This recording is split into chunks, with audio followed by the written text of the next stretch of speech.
ના તમામ દર્શક મિત્રોને શાસ્ત્રી ચંદ્રેશ જોશીનો નમસ્કાર. મિત્રો, સાપ્તાહિક રાશિફળ કાર્યક્રમની અંદર આપ સૌનું હાર્દિક સ્વાગત છે. ભાદ્રપદ માસ અને શ્રાદ્ધ પક્ષ. મિત્રો, શ્રાદ્ધ પક્ષ એટલે શ્રદ્ધાયામ ક્રિયતે તતઃ શ્રાદ્ધ. શ્રદ્ધાપૂર્વક પિતૃઓને જે અર્પણ કરવામાં આવે છે એમનું નામ શ્રાદ્ધ છે. શ્રાદ્ધનું મહત્વ આપણા ઋષિઓએ એટલા માટે બતાવ્યું છે કે પિત્તજન્ય ઋતુની અંદર, આ શરદ ઋતુ એટલે પિત્તજન્ય ઋતુ, અને ખાસ કરીને ભાદ્રપદ માસ એટલે રોગોની માં કહેવાય.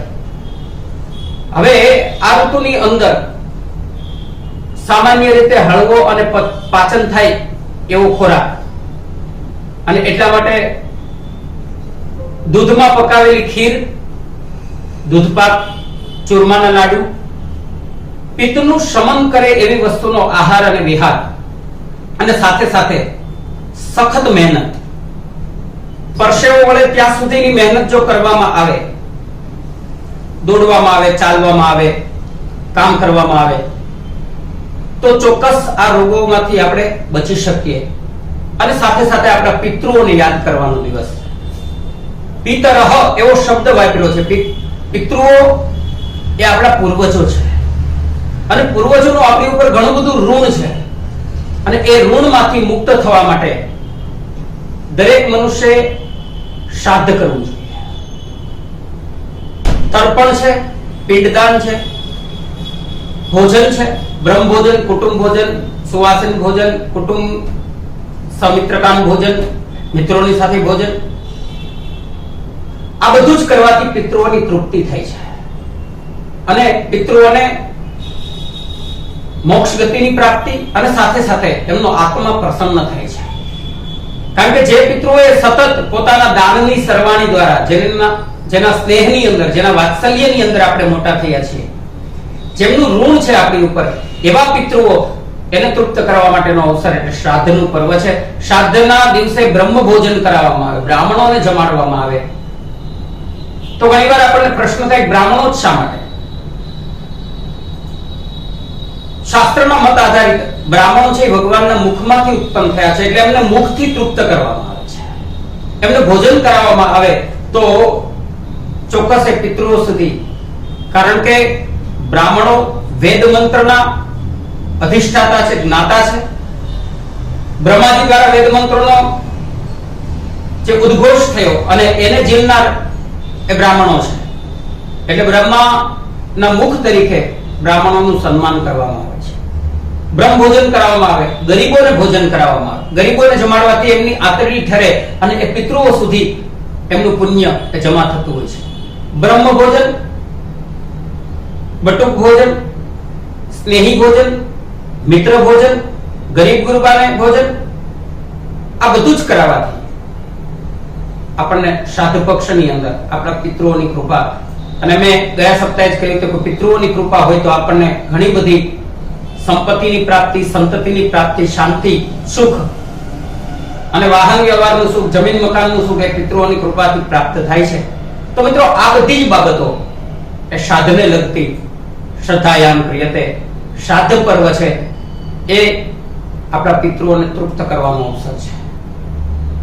પિતૃઓને તૃપ્ત કઈ રીતે કરી શકાય એનું યોગ્ય માર્ગદર્શન કોઈ યોગ્ય વિદ્વાન ભૂદેવને આપ મળો તો આપને ચોક્કસ પ્રાપ્ત થાય કે પિતૃઓ કઈ રીતે તૃપ્ત થાય, અને કઈ વિધિ કરવાથી પિતૃઓને મુક્તિ મળે, મોક્ષ ગતિ મળે, કયું વિધાન કરવાથી એ પિતૃઓને તૃપ્ત થાય છે.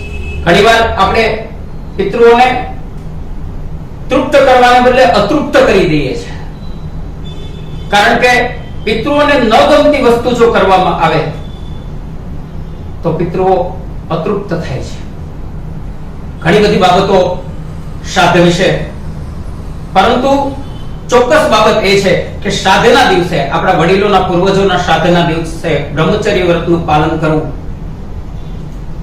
બની શકે તો દાન પુણ્ય, ગાયોને ઘાસચારો નાખો, સાત્વિક એવું ભોજન કરવું. શ્રાદ્ધના દિવસે સાત્વિક ભોજન લખ્યું છે, તામસી ભોજનની મનાઈ કરી છે. એટલે સાત્વિક ભોજન કરવામાં આવે તો વધારે શ્રેષ્ઠ રહે, પિતૃઓની કૃપા મળે છે. તો મિત્રો, આ વાત થઈ શ્રાદ્ધ પર્વની. હવે આપણે જોઈએ તો અત્યારે ગોચરના ગ્રહો, એમાં સૂર્યનારાયણ કન્યા રાશિની અંદર વિરાજમાન છે, ગુરુ મહારાજ મકર રાશિની અંદર છે. મિત્રો આજથી 2 સપ્તાહ પહેલા મેં વાત કરી હતી આ જ કાર્યક્રમની અંદર કે ગુરુ મહારાજ જ્યારે મકર રાશિમાં વક્રી થશે ત્યારે ધર્મગુરુઓ, વિદ્વાનો, પંડિતો એ બધાને ઘણી બધી એની અસર થશે. અને જોવા જઈએ તો હમણાં જ એક મઠના આચાર્ય શ્રી, મઠના મહંત શ્રીને આત્મહત્યા એ ચકચાર મચાવી છે. ગઈકાલે જ એક પ્રાધ્યાપક ડોક્ટરેટ દંપતીએ આત્મહત્યા કરી. શિક્ષણવિદ છે, ઘણા બધા એવોર્ડ મેળવ્યા છે અને એમણે પણ આત્મહત્યા કરી. શિક્ષણ જગતની સાથે સંકળાયેલા હતા એવા તો ઘણા બધા પ્રસંગો. ગુરુ મહારાજ મકર રાશિની અંદર જ્યારે વક્રી થાય ત્યારે ધર્મના આચાર્યો, ધર્મના પ્રચારકો, શિક્ષણ જગત સાથે જોડાયેલા વ્યક્તિઓ, ધાર્મિક સંસ્થાઓ સાથે જોડાયેલા વ્યક્તિઓને ઘણા બધા એના દુષ્પરિણામ ભોગવવા પડે. સત્યના માર્ગે છે એમને તો કોઈ વાંધો જ નથી, પણ ઘણીવાર એમના ઉપર પણ કલંકિત આક્ષેપ આવવાની શક્યતાઓ વધી જાય. એટલે 20 નવેમ્બર સુધી આ બધા જ વ્યક્તિઓએ સંભાળવું જરૂરી બને છે. ખાસ કરીને આપણે જોયું કે અત્યારે શુક્ર મહારાજ વૃશ્ચિક રાશિ તરફ પ્રયાણ કર્યું અને સાથે સાથે આવતા સપ્તાહે એ વૃશ્ચિક રાશિમાં એટલે કે મંગળની રાશિમાં પ્રવેશ કરશે. ત્યારે કલા જગતની અંદર થોડો એનો લાભ જોવા મળે, પરંતુ ઘણા બધા સ્કેન્ડલો બહાર આવવાની શક્યતાઓ. જ્યારે શુક્ર મહારાજ વૃશ્ચિક રાશિની અંદર આવશે ત્યારે સિનેમા જગતની અંદર, નાટ્ય જગતની અંદર, રમત ગમતની અંદર ઘણા બધા સ્કેન્ડલો બહાર આવશે અને એનું પરિણામ, દુષ્પરિણામ પણ જોવા મળી શકે છે. મિત્રો અત્યારે શુક્ર મહારાજ પોતાની સ્વગૃહી રાશિ તુલા રાશિમાં છે, એટલે એનો લાભ સંગીત, કલા, નાટ્ય, રમત ગમત ક્ષેત્રે આપણને મળશે. પરંતુ એ જ શુક્ર મહારાજ જ્યારે મંગળની રાશિમાં આવશે ત્યારે કામાતુરમ ન ભયમ ન લજ્જા. શુક્ર અને મંગળ એ જ્યારે યુતિ કરે છે ત્યારે તો અતિશય કામનાઓ આપે છે, પરંતુ એ જ શુક્ર જ્યારે મંગળની રાશિમાં આવે છે ત્યારે ધરતીકંપ જેવા પરિણામો, સાથે સાથે રમત ગમત, સંગીત, કલા, નાટ્ય ક્ષેત્રની અંદર ઘણા બધા આવા સ્કેન્ડલો બહાર આવવાની પૂરેપૂરી શક્યતાઓ રહેશે. એ સિવાય શુક્ર મહારાજ જ્યારે વૃશ્ચિક રાશિમાં આવશે ત્યારે જ્વેલરી, રંગ રસાયણ, ઇલેક્ટ્રોનિક્સ આઇટમ આ બધા ધંધામાં તેજીનો માહોલ જોવા મળી શકે છે. જમીન મકાનમાં પણ તેજીનો માહોલ એ શુક્ર મહારાજ લાવશે તો એના સારા પરિણામો પણ આપણને મળશે અને ખરાબ પરિણામો પણ આપણને જોવા મળી શકે. તો મિત્રો આ કાર્યક્રમની અંદર અમે ઘણી બધી બાબતો અગાઉ ચર્ચા કરીએ છીએ કે જ્યારે ગ્રહો સ્થાન ફેર કરવાના હોય ત્યારે કેવા કેવા પરિણામો એ આપણને જોવા મળે. મંગળની વાત કરીએ તો મંગળ મહારાજ જ્યારે રાશિ પરિવર્તન કર્યું ત્યારે કહ્યું હતું કે સેનાકીય કાર્યવાહીઓ થાય, આતંકવાદની ઘણી બધી ઘટનાઓ બને, ભૂકંપ જેવા કે અતિવૃષ્ટિ જેવા પરિણામો ભોગવવા પડે. અને એ પણ આપણે જોયું કે ઘણી બધી જગ્યાએ 20 થી 22 ઇંચ વરસાદ, અતિવૃષ્ટિ આપણને જોવા મળી. તો આ બધા ગ્રહોને આધારિત ફળાદેશ છે. અહીંયા આપણા ઋષિઓનું સંશોધન એ ઘણું બધું ઊંડું હતું, દીર્ઘ દ્રષ્ટાઓ હતા, એટલે ઘણી બધી બાબતોમાં એમણે સંશોધનો કર્યા અને એ જ વાત અમારા આ કાર્યક્રમ દ્વારા અમે આપ સુધી પહોંચાડવાનો પ્રયત્ન કરીએ છીએ.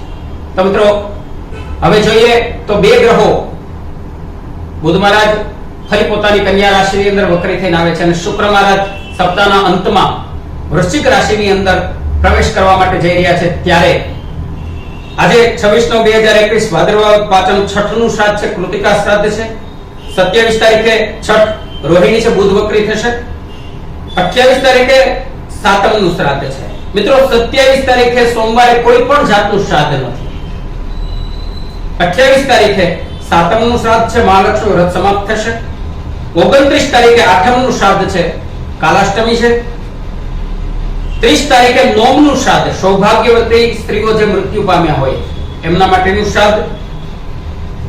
ગુરુ પુષ્યામૃત સિદ્ધિ યોગ છે આ દિવસે. 1 તારીખે દશમનું શ્રાદ્ધ, બુધ વક્રગતિથી કન્યા રાશિમાં પ્રવેશ કરશે. અને 2 તારીખે 11નું શ્રાદ્ધ છે, ગાંધી જયંતિ છે.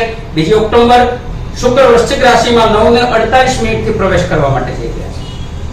ત્યારે આજનો ચંદ્ર વૃષભ રાશિમાં પોતાની ઉચ્ચ રાશિની અંદર વિરાજમાન છે. ત્યારે જોઈએ મેષથી લઈ અને મીન રાશિ સુધીના જાતકો માટેનું આ સપ્તાહનું રાશિફળ પ્રથમ જોઈએ મેષ રાશિ.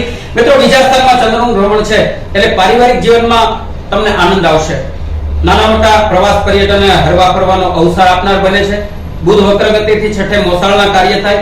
શુક્ર આઠમે આવે છે એટલે સ્ત્રી વર્ગથી તમારે ખાસ કરીને સંભાળવું પડે. ક્યાંય દગા ફટકામાં ન આવી જવાય એનું ધ્યાન રાખવું. બહેનોને પરિવારમાં તમારા કાર્યની પ્રશંસા થાય, માન વધે. વૃષભ રાશિને આપની રાશિમાં ચંદ્રનું ભ્રમણ છે, મનને તરોતાજા રાખનાર બને છે. દાંપત્ય જીવનમાં પ્રેમ વધારનાર બને. ભાગીદારીના ક્ષેત્રમાં પણ સારી પ્રગતિ રહેશે.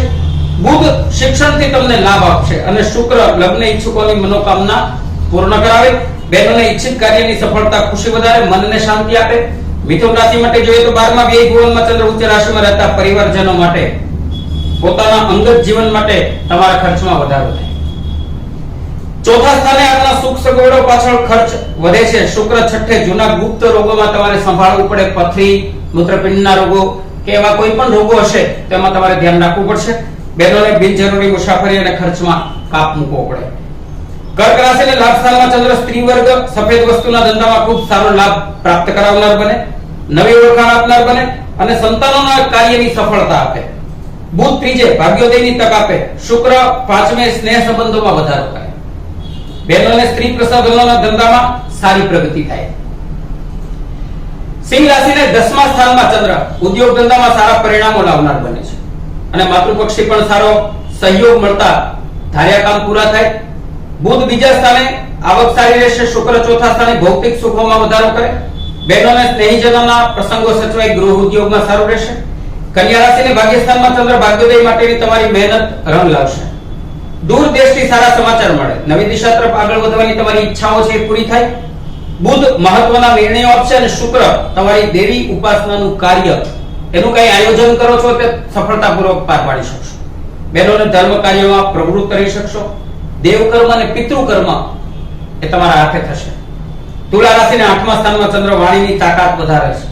પરંતુ મિત્રો જેટલી સહજ અને સરળ તમારી વાણી રાખશો એટલો તમારા માટે લાભ કરતા રહેશે અને તમને એનું સારું ફળ પણ પ્રાપ્ત થશે.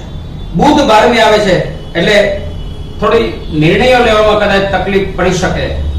શુક્ર બીજે સ્ત્રી વર્ગથી તમારે સંભાળવું પડે. બહેનોને હરવા ફરવાની બાબતમાં સંભાળવું પડે. શરીરનું ખાસ ધ્યાન રાખવું. વૃશ્ચિક રાશિના 7મા સ્થાને ચંદ્ર દાંપત્ય જીવનમાં મીઠાશ વધારે છે, આનંદ અને ઉત્સાહ વધારે છે. ધંધાકીય ક્ષેત્રમાં પણ તમારા જે કઈ અટવાયેલા કાર્ય છે બધા પૂર્ણ થશે. બુધ લાભ સ્થાને અચાનક લાભ થાય. શુક્ર આપની રાશિમાં કલા અને સંગીતથી સારું રહેશે. બહેનોને લગ્ન ઈચ્છુકો માટે સારા સમાચાર, ઉત્તમ પાત્રની પસંદગી થાય. ધન રાશિને 6ઠા સ્થાનમાં ચંદ્ર આરોગ્ય બાબત નાની મોટી ફરિયાદ લેવાની શક્યતાઓ છે. પાણીજન્ય રોગો અને વાયરલ બીમારીઓમાં તમારે સાચવવું પડે. બુધનું 10મે ભ્રમણ છે. ઉદ્યોગ ક્ષેત્રથી સારી આવક થશે. શુક્ર 12મે સ્ત્રી વર્ગ પાછળ ખર્ચ વધારે છે. બહેનોને સ્ત્રી રોગો અને અન્ય બીમારીઓમાં સાવધાની રાખવી એ જરૂરી બને છે. મકર રાશિને 5મા સ્થાનમાં ચંદ્ર છે. સંતાન સંબંધી કાર્ય, શિક્ષણ વિભાગના કાર્ય અને મિત્રોના કાર્યમાં રચાપચા રખાવશે. નવા મિત્રોને મળવાનું થાય. બુધ ભાગ્ય સ્થાને સારું ફળ આપે છે અને શુક્ર સૌંદર્ય લક્ષી કાર્ય આપે છે, ધન લાભ આપે છે.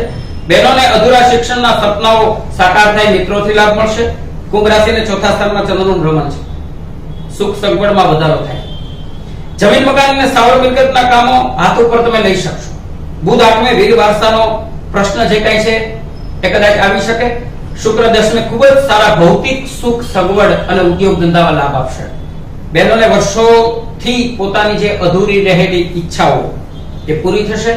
મોસાળથી પણ સારું રહેશે. અને છેલ્લે જોઈએ તો મીન રાશિ મિત્રો 3જા સ્થાનમાં ચંદ્રનું ભ્રમણ છે. આંતરિક શક્તિ તમારી મજબૂત બને. ધાર્મિક કાર્ય માટેના પ્રયત્નો સફળ થાય. બુધનું 7મા સ્થાને આગમન છે. મહત્વના કાર્ય પૂરા થાય. શુક્ર ભાગ્ય સ્થાને ભાગ્યોદય કરાવશે. બહેનોને ભાઈ ભાંડુઓને તમારા પોતાના સાહસથી દરેક કાર્ય સફળ થશે. તો મિત્રો મેષથી લઈને મીન રાશિ સુધીના જાતકો માટેનું રાશિફળ જોયા પછી આ સપ્તાહનો વાસ્તુ વિચાર પણ જોઈ લઈએ. મિત્રો જ્યારે આપણે યાત્રા અને પ્રવાસ કરતા હોય ત્યારે કઈ બાબત ધ્યાનમાં રાખવી અને શું કરીને ઘરેથી નીકળીએ તો આપણને ફાયદો થાય એ જોઈએ. તો પ્રથમ જ્યારે સોમવારના દિવસે આપણે ઘરની બહાર નીકળીએ ત્યારે હંમેશા પૂર્વ દિશા તરફ ચાલવું જોઈએ અને મીઠા દૂધનું એટલે ગયા દૂધનું સેવન કરી ઓમ નમઃ શિવાયના જપ કરતા કરતા એક માળા પૂર્ણ કરીને પછી જો ઘરેથી નીકળીએ તો આપણા દરેક કાર્ય એ સફળ થાય. આવતા સપ્તાહે દરેક વારના દિવસે કઈ વસ્તુ ચાખીને આપણે ઘરેથી નીકળવું અને શું કરવું એ બાબત હું આપને જણાવતો રહીશ.